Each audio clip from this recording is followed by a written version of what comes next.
Guests today are here to remind us that we have a strong voice every time we get out and vote. Don't forget that. And here to tell us more is Yes, the Bronx, the Chairman Alec Dialco and Community Leader Irving Latimer. Welcome you guys to the show. Thank you. What about the people that say, you know, I don't know where this thing is going.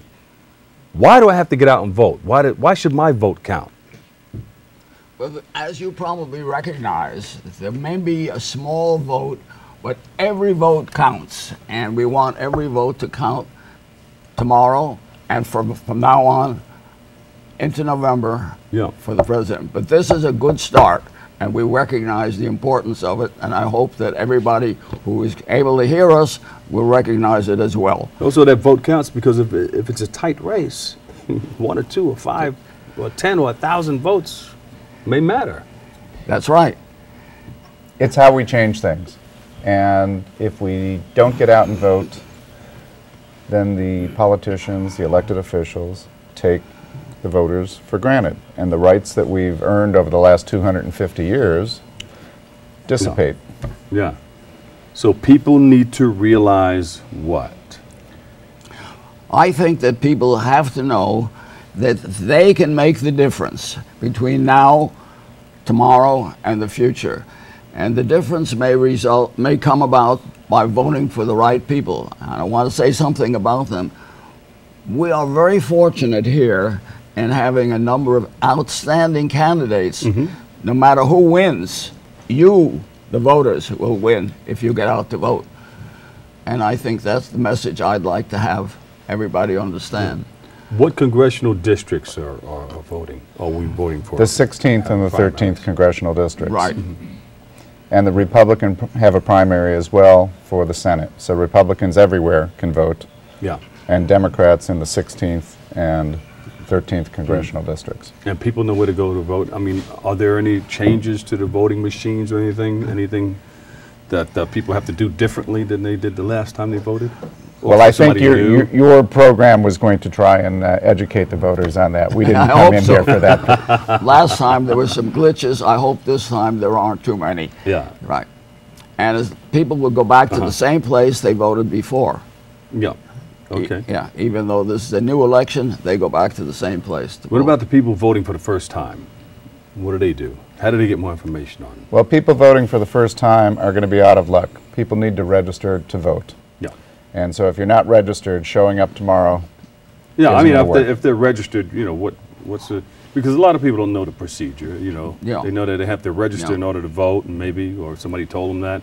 And then where do they go next? What's the next? Well, the good news is when they show up at the polling place, there will be many, many people telling them exactly what to do. So they don't have to worry about that. There should be no fear factor. And they should go to a place that's where they've been before. Card. If not before, somebody will tell them where to go. Yeah. Next department or something. And people with disabilities will be helped, and people who have not had any prior information will be given the same kind of help. And our program here is doing that for them. Well, that's good. That's a good point there. People with disabilities or people, senior citizens who can't get out and vote, there's somebody that's going to come around and pick them up, or? That's right. The important thing, Bob, is people complain about what's going on in Washington. This is their opportunity to actually do something about it. There's no point in complaining if you're not willing to go to the poll, because you actually have a choice now. Yep. You can't say, my vote doesn't matter, I don't have a choice, those people just do whatever they want, they don't listen to me. Well, this is how you make them listen to you, going to the poll on Tuesday. You have an opportunity to make a change. That's right. Yes. Irving, tell us about your background in the community. I became interested in the problems of, shall we say, apathy in the community. The fact that people who are here never take advantage of the many opportunities to take an important role. About a year or two ago, I became interested particularly in the failure on the part of the school system and the part of our community to teach young people about civics, about government, and about how this operates. From that, we have developed a program based in large part on the information we got from the American Bar Association. And as I think you probably will know the name, former Justice Sandra Day O'Connor wrote an exciting paper called Why Children Flunk. What she wants us to do, what I would like to do, and this is part of it, is to encourage people to understand something about our government, and this is the active and best way to do it. Get out, understand what the problems are, and vote. Yeah. What do you think about the health care bill that's going to, they're voting on it today? I'm not going to comment on the health care bill, but what I am going to say, because it will be very important, and this is why people should be voting tomorrow, because regardless of what happens with the Supreme Court decisions, and there will be 3 of them, Congress in the fall will take up the matter again, or matters, concerning health care. So the people that you are going to vote for tomorrow are going to make those decisions. Yeah. So this is the time to make your voice known. I think that's correct. In addition to that, I think this is a chance to tell those people how you, as a person living in an apartment house, on a hill, whatever, care about health care, whether you're interested in insurance and so forth. Unless you go out to vote, unless you get your people, they're not going to do anything. We have other problems in this area and many opportunities here. Jobs, health, housing, immigration. All of our people are well informed, put it that way. Pick the right one, or pick somebody anyway. Yeah. When you vote. Where can the public go to get more information on jobs, on voting, and things of that nature? Well, the Board of Elections website, Okay. has information on all of their proper polling places. Also, the local council members, the local assembly members, the local congressmen, their offices are also distributing information on where people can show up to vote.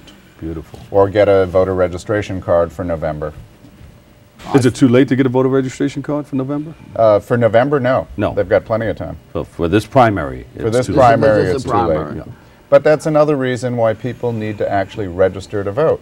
That's correct. Because the primaries are where you decide who the candidates will be.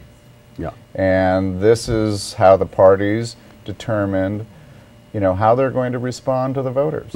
And we want them to respond, otherwise we can't reform the system. Right, right. I thought your question really was directed to what the issues are, what the problems that these people face. The Bronx is considered to be a vulnerable area, but it's also an area of promise and possibility. Most of the people, I think all of our people who are running, have talked about the issues, which are jobs, which are housing, which are health, immigration, clean air, clean water, and, if you will, the change and opportunities for the future. So pick the guy that you want, and I hope that you get out to do so by voting. One last thing, because they're wrapping us up, on the importance of voting. Why should people get out and vote? As I said in the beginning of this, and I hate to repeat it, but it's the truth. It's okay. It's the only way we change things. Yeah. And in fact, in this case, these are congressional and senatorial elections that they're voting on. And if you want to change Washington, it's your congressmen and your senators that get to change what happens in Washington. Yes. Do you guys have a website where people can? www.yesthebronx.org. Alec Dialco, Chairman, Yes the Bronx, and Irving Latimer, Community Leader. Thank you guys so much for joining us. Thank you, Bob. Thank you. Thank you, Bob. Okay. Come back, we got some more. You're going to share some more information with us, okay? Yes, on At a our later Civics date. with Irving program. There you go, okay.